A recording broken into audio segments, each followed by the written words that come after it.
Hello everyone, this is Eden from MAXIZM Construction Machinery Qingdao Corporation Limited, which focuses on exporting construction machinery more than 10 years.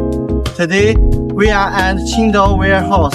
The big guy next to me is SHANTUI brand SD22 cruiser bulldozer with three-shank reaper. The SHANTUI SD22 Bulldozer is equipped with Cummins engine, which can meet national stage 2 emission, and the gross power is 175 kilowatts.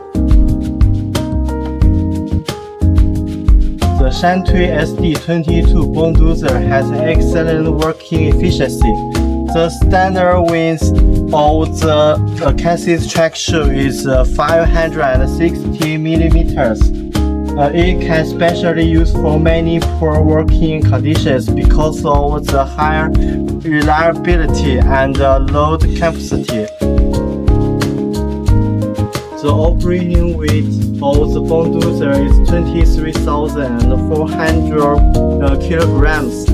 The standard straight tail blade capacity is 4.6 cubic meters, and the blade has other options can choose. For example, the Angel, Semi-U, U-type blade can equip them according to your different working conditions. Look at the cabin. It is equipped with air condition and adjustable seat, which let you more comfortable when you drive or take a rest. Okay, today Qingdao warehouse trip is over. Looking forward to cooperation with you. See you next time. Goodbye.